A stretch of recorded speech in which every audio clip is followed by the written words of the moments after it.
Hello, everybody. Good episode for you this week. I have two really awesome questions. In the first one, I have a person that was told something really mean and devastating by their mom, but their mom's also going through some stuff. So we talk about trying to understand, is this a real issue that needs to be dealt with? Is this just lashing out? And we get into all of that. The second question is a little bit more complex. It's from somebody who is transgender, and they're having some concerns about their therapist now that they've come out to them. So we get into the nitty-gritty of that. I point out some, potential problematic things that the therapist is doing, as well as ways to dig a little bit deeper and see if this is a relationship that can still work. But yeah, a lot of complex stuff, a lot of great information in this episode, so stick around.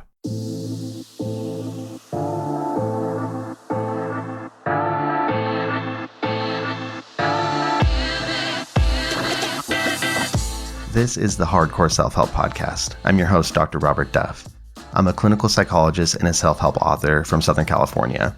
My goal is to make mental health content for real people, just like you. And in this show, I answer your questions or dive deep into topics related to life, psychology, mental health, relationships, and more. Please be aware that sometimes I use some spicy language, and I also don't shy away from sensitive topics, but I will try to give you a content warning whenever it's relevant. So if all this sounds good to you, let's get started. All right. Hello, friends of all varieties. Welcome to the show. Thank you for joining me. This is episode 390. As a reminder, if you would like to send me in a question for the show, please shoot me an email to duffthepsych@gmail.com or use the contact form on my website at duffthepsych.com. You can send a text or voicemail message. Either one's good. And yeah, I hope that you guys are doing well.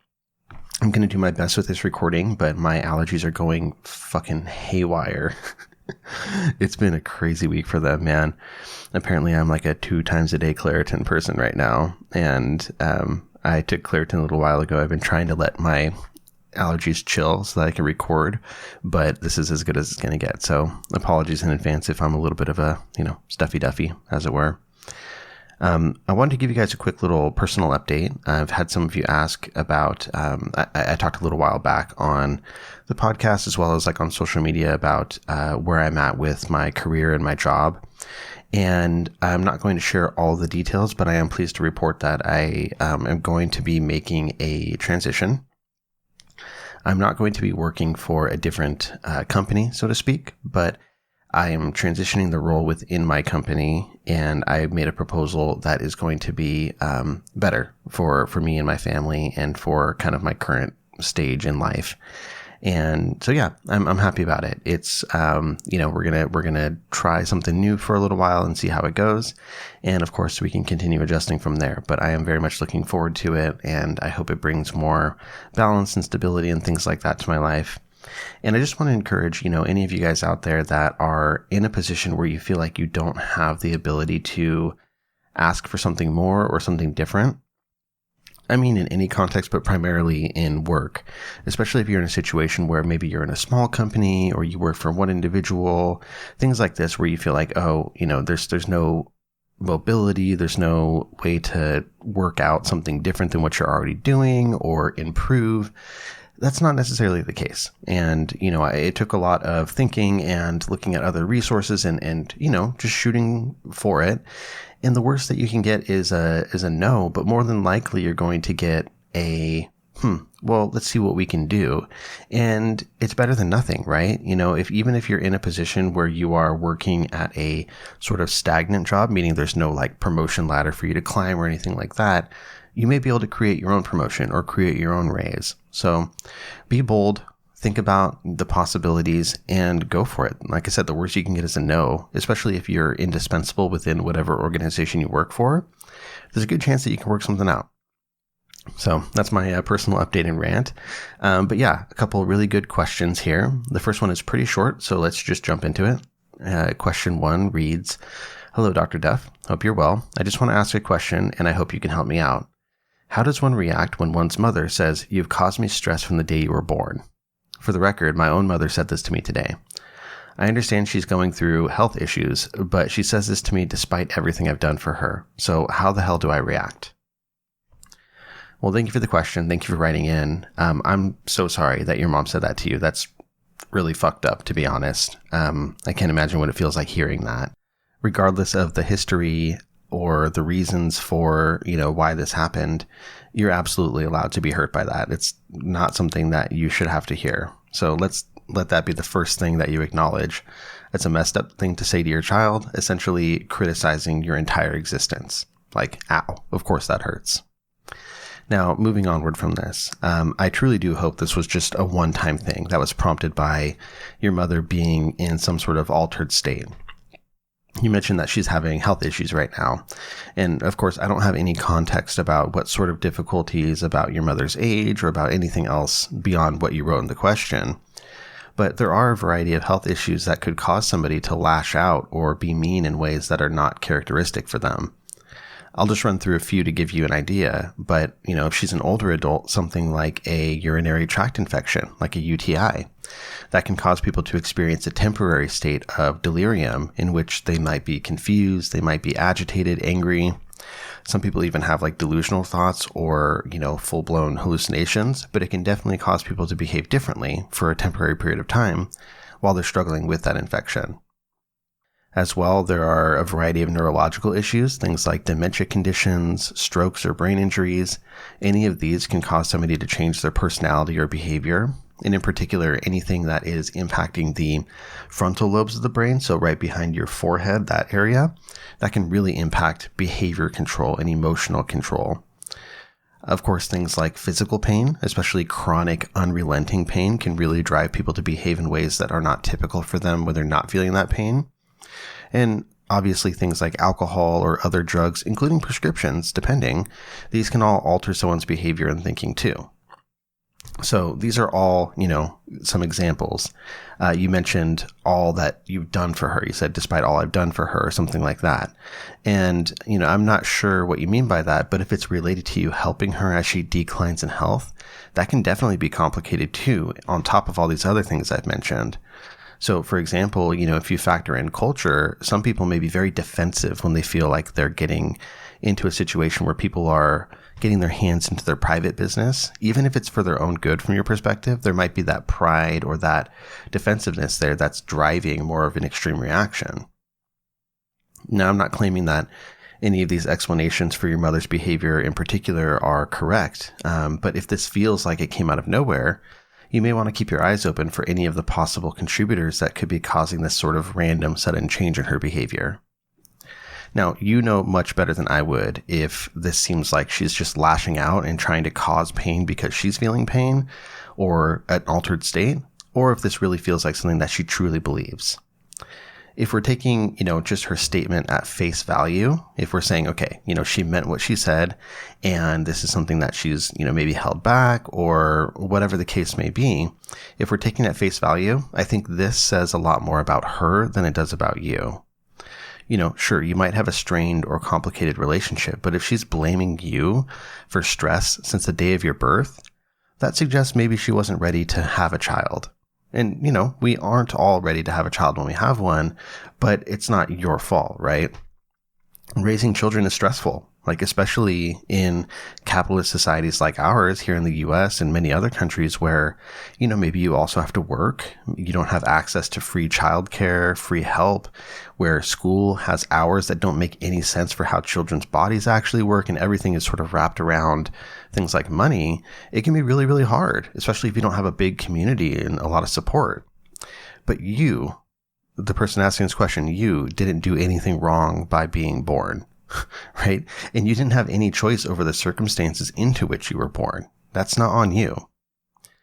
It may be the case that you've done things that are stressful to your mother as an adolescent or an adult, but, we hope that from parents, what we get is unconditional positive regard. That's basically the understanding that your parent will always accept and love you. They will always care about you, even if they don't agree with some of your choices, even if you have some conflicts and there are some things that cause friction between you.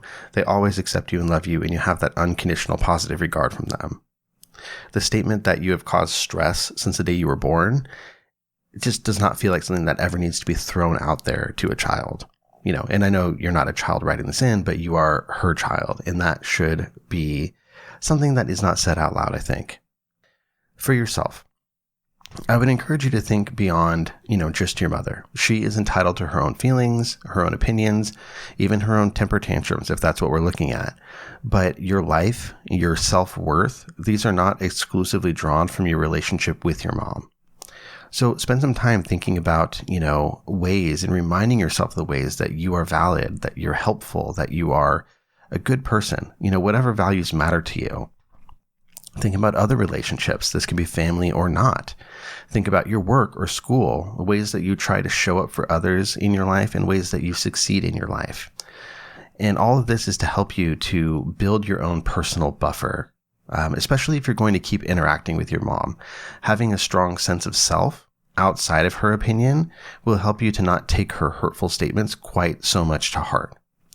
So, for example, like a personal example for me, in a temper tantrum recently, and this has certainly happened before, one of my kids, I think it was my older one, said, "God, Dad, why do you have to be so mean all the time?"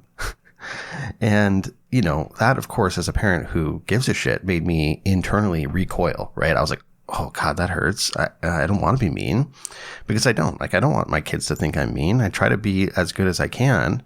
But, in that moment, since I was able to reflect on, literally the day before when he was telling me, "You're the best, Dad," and all of the meaningful and fun interactions we've had recently, I was able to think about the ways that I have tried to show up. Nobody's perfect, but I've been trying to do as best I can, and all these sorts of things that are part of how I judge myself. Given that, I have some of that buffer from thinking about those things, I was able to recognize that outburst for what it is and not take it too much to heart, right? It didn't feel good to hear in that moment, but I wasn't, going to bed thinking, man, I am a bad dad. I am mean, right? So that's what I mean. Now, in your question, you also asked sort of how you should react to this, and we will jump into that right after we take a quick break and talk about our first sponsor. Hola a todos. This episode is brought to you by Babbel. The best way to learn a language is, of course, immersion, going there, being amongst the people, but many of us don't have that opportunity. However, we do have the next best thing, and that's Babbel. Babbel is a science-backed language learning app that actually works. It's designed by real people for real conversations. Their tips and tools are approachable and rooted in real-life situations.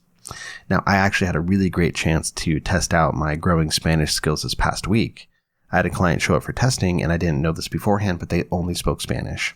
So between my ability to formulate questions in the interview in Spanish and understand most of what they were saying back to me, along with a family member being there to help translate a little bit, we were able to get through and have a totally successful appointment, and that felt awesome.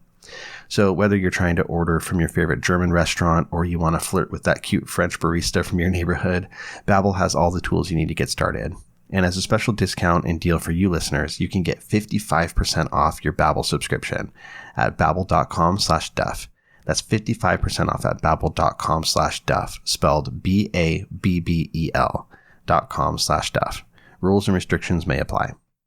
So, as to your question of how should you react to this?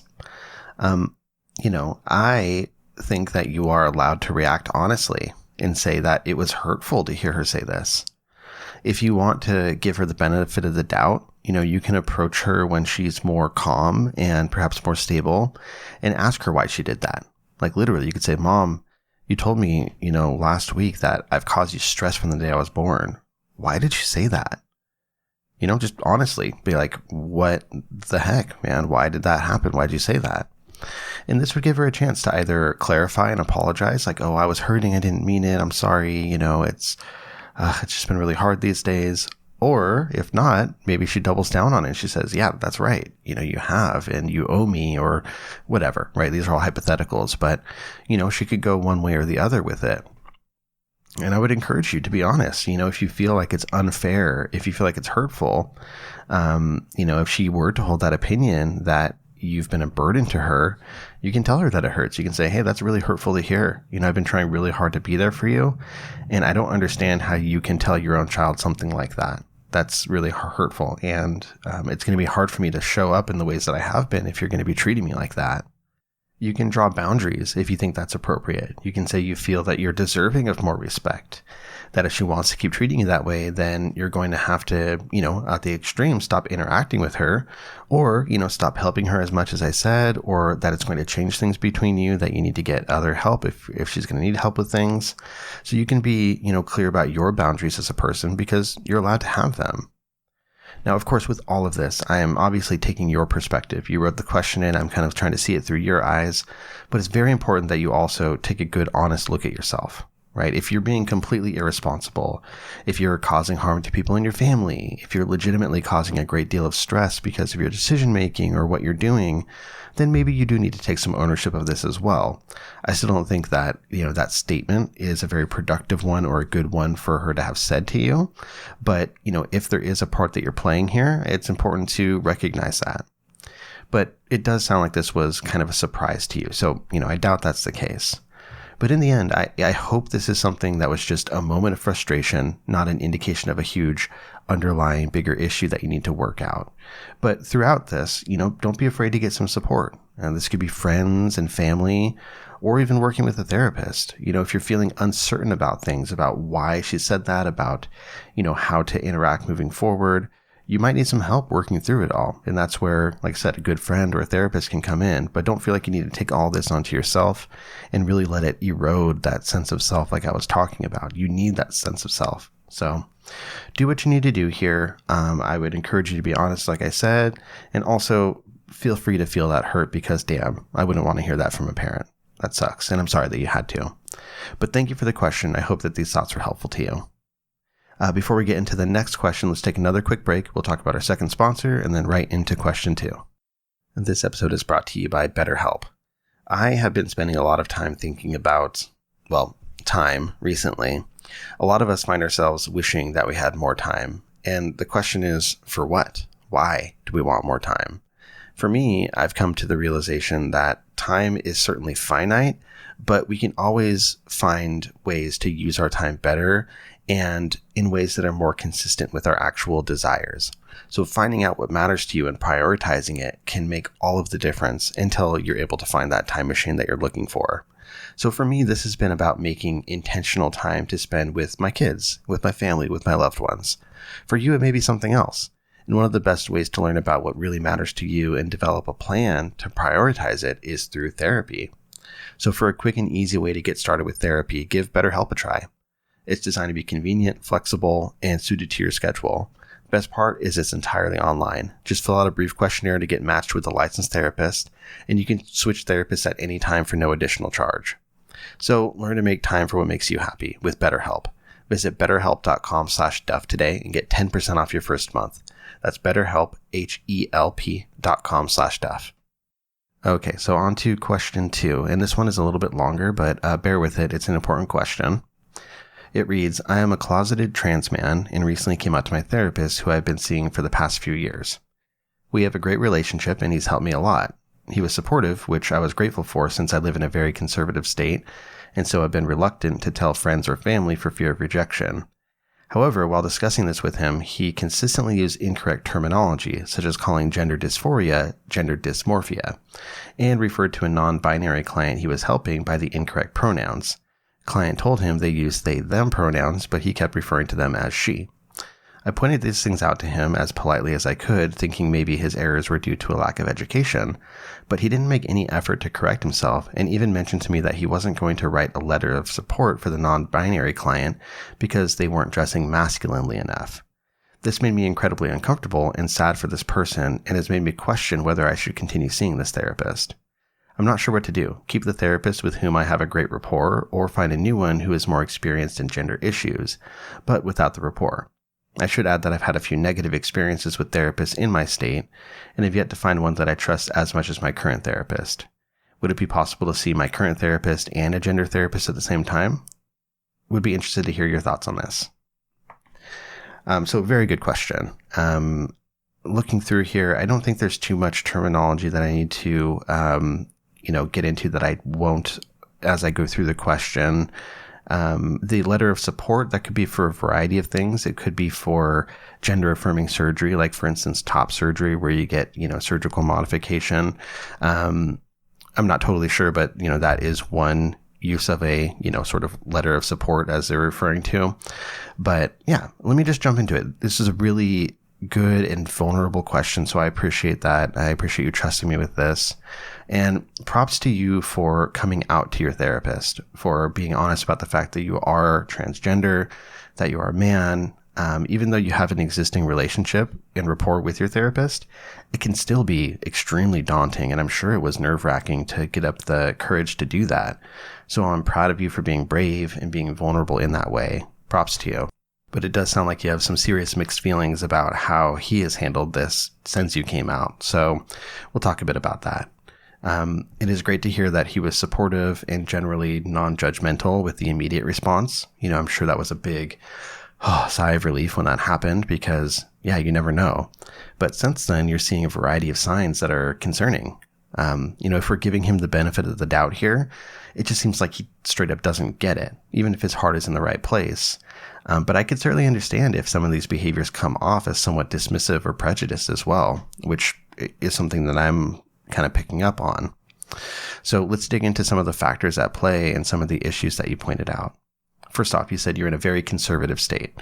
And, that is a huge challenge. So I don't blame you for not being sure about what to do here because you did find somebody that you get along with and trust.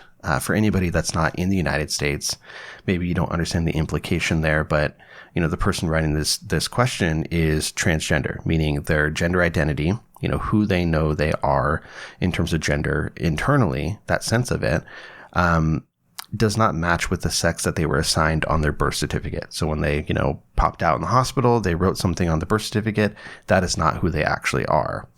And in these conservative states, many of them are, in the south of the US, but not necessarily. There are many, many hurdles for people, transgender people and others, but in particular, definitely transgender people.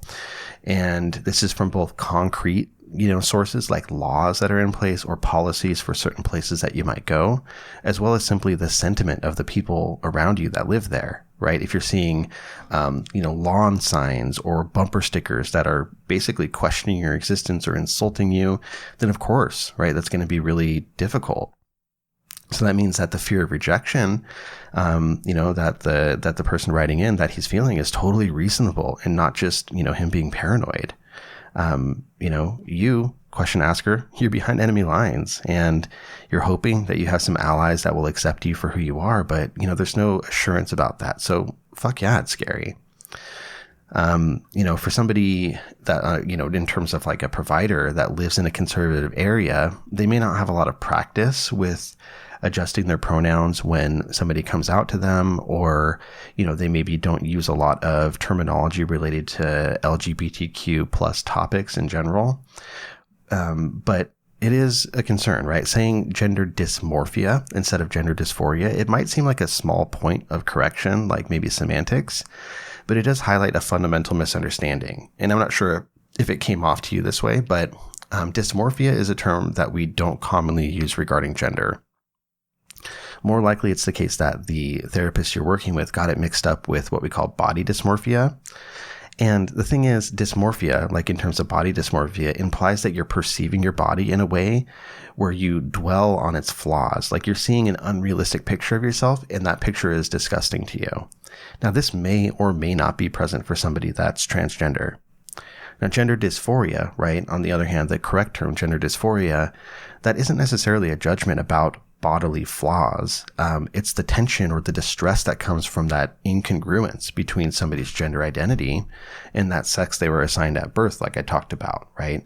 And so to call it dysmorphia, the incorrect term, that implies more of a judgment because it's considered like a pathological condition. Let me give you an example to illustrate. Let's say that somebody is cisgender, meaning like me, their gender identity and their sex assigned at birth match, right? So I was born on my birth certificate, they wrote male. I still identify that way. I know that I'm a man. And so I am cisgender, right? So let's say that we have a person like that, but regardless of gender, not really an issue there, but they just feel like they're absolutely hideous, right? They have these nitpicky things that they just cannot get over. They hate it.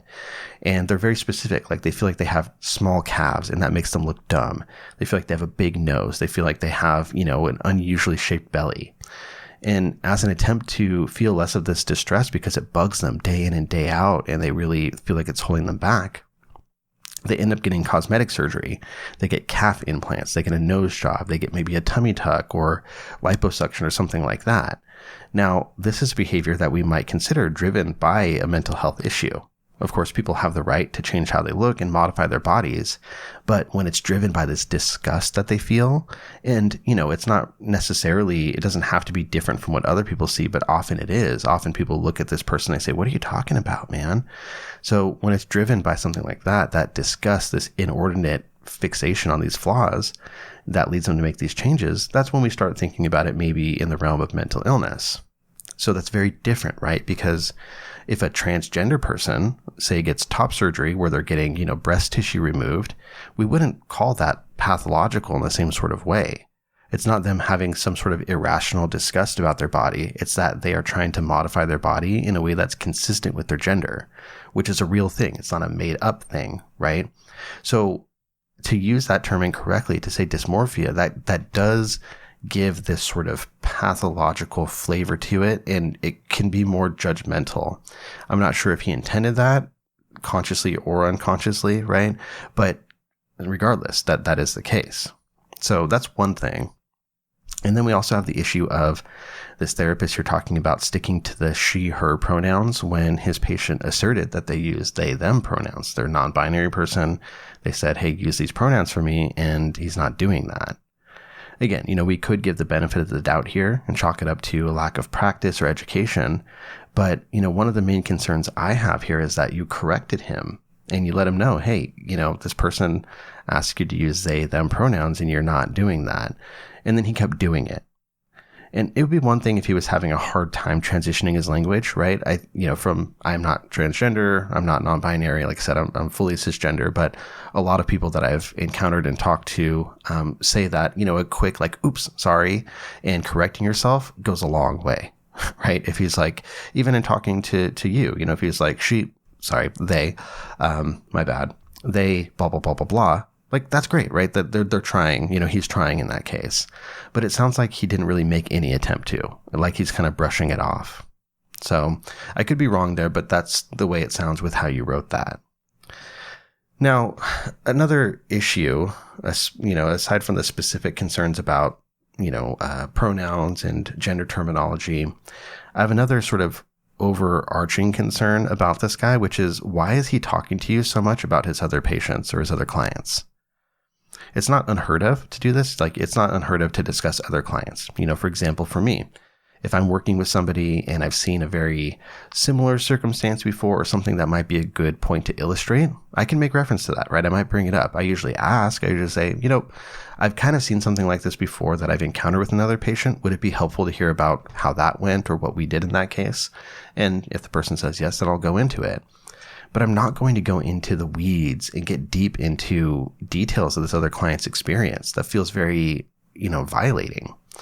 And, I can't imagine a situation where it's appropriate for your therapist to tell you that they're not willing to write a letter of support for a non-binary client about the way that they dress.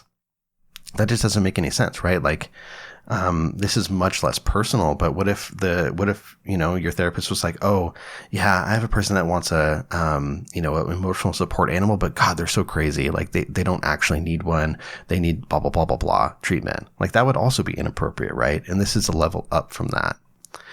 It actually kind of pisses me off a bit, right? This is pretty problematic. So, it's clear that he doesn't understand, sex, gender identity, and gender expression as all different things. That is what it is. But why the fuck is he even telling you about this in the first place? How is that relevant to your situation? If I were in your shoes, I might start feeling like, okay, well, clearly he thinks that there's a right way to dress. And what does that mean? Does that mean that if you as a trans man don't start presenting more masculinely, does that mean he's going to start challenging your gender identity, right? And ask, are you really a man? Are you sure you don't dress like one?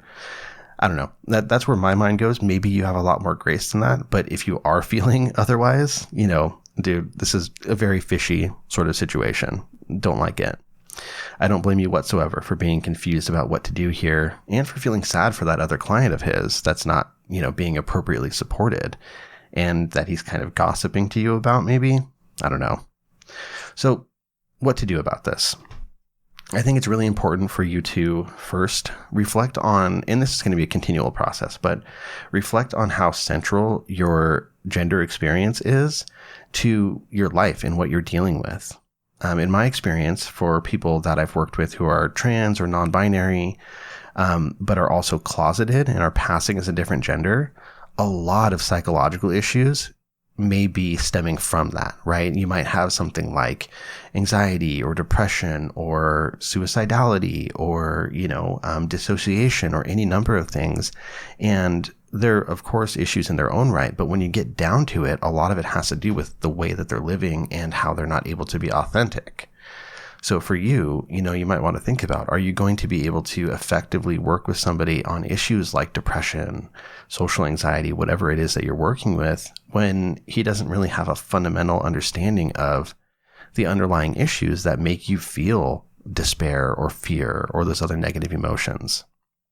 I can't tell you the answer to that, but I worry that it could be a significant limitation, even if it's not outright potentially harmful to you. So, you're not doing anything wrong by being who you are. You deserve to get support from people that respect and recognize your humanity. At the end of your question, you did ask, would it be possible to have two separate therapists, one for gender, one for general therapy? For this, I would check local regulations. I'm not exactly sure if it's the same everywhere, but in most cases, there's really nothing wrong with that. When it comes to clinically, usually it's not a good idea to have two sort of primary therapists that are just, being, your therapist concurrently. But the case that you're talking about would be like having a primary care doctor and then also going to see an endocrinologist or a cardiologist or some other specialist. For me, I've had patients of mine seek out additional support from other mental health providers when I just don't have the proper expertise to help them. So for example, I might refer somebody out to get help with spirituality and religion issues because that's just not my jam. So I might say, hey, you know what? Go get some faith-based counseling from this person if that's something that you do feel like you need. I'm still here to work on this other stuff if that's important to you. But that's one way that you can do that. And you might also see people who have, kind of their primary therapist, but during a period of time, maybe they work with somebody else to work on, say, EMDR for trauma or some other sort of specialized treatment. So no, there's nothing wrong with that. Nothing, inherently wrong with that. But as I said before, I have some serious concerns about who you're working with, given that you're just at the start of this journey when it comes to being open and vulnerable about your gender. And yeah, your worry about finding therapists that are safe to work with, it is totally valid given where you live. But if you're open to seeing people online, that does open things up a bit. So that would mean that you can do therapy with anybody who is licensed in your state. So anybody that's licensed in your state, you can see over the internet. You also might consider reaching out to organizations like LGBTQ plus organizations, either locally or nationally. There are a lot of them out there. Hopefully there are some, in your state as well. But they often have a network of providers, like people that are, people who are under that umbrella, that LGBTQ plus umbrella, or that are at least allies and understand, and so that they can point you toward people that are safer for you to work with. But let's say that you are, resolved that you want to find a therapist that you can work with separately for gender issues, and you want to stay with your current therapist because you have a, existing relationship. I think you might want to maybe push a little bit more and get some more clarity. And you could do that by bringing this up with him, right? Maybe saying, hey, I pointed this out before, but I'm a little concerned. I've noticed that I mentioned the thing about the pronouns with your other client that's non-binary, and, you continued using the incorrect pronouns. You also said that you wouldn't be willing to write them a letter, and I'm just not sure what that is based on. Maybe you can just kind of open it up like that. Give him, a little bit of a platform to talk more. Say, can you just tell me more about that? Like, where is that coming from? Or what's your relationship to these types of issues? Is that something that you've worked with before or whatever? Something open-ended so you can get a better feel of where he stands and sort of feel out his approach. And hopefully this would give you enough information to make that decision about, okay, regardless of what we've been through already, is this guy somebody that I could feel comfortable and confident working with? Or maybe is it time to move on? But either way, you're absolutely within your rights to be concerned. You're absolutely within your rights to find somebody else that understands your issues and experience more. And, your gender doesn't need to be treated as some pathological issue. It's not something that's separate from everything else you're experiencing. It's central to it. So ideally, you could find somebody that gets that and treats you as a whole person. But I know it's hard. And whatever you decide to do, no judgment from my end about that. You have to do what you have to do. And there are, limited resources in some cases. So do your best, but just understand that you yourself are not doing anything wrong here. So I hope that's helpful. That is the end of this episode. It's what I got for you guys. I really, really appreciate your time. I hope that you're doing well. And I'll see you for the next episode. Bye. Thank you so much for joining me in this episode. If you would like to send a question or a topic for a future episode, please email me at duffthepsych@gmail.com. If you like my approach and would like to learn more about my books, online course, or other resources, please head over to my website at duffthepsych.com. And lastly, it would mean so much to me if you would leave a review for the podcast wherever you listen to it, or share an episode with a friend. Until next time, you got this.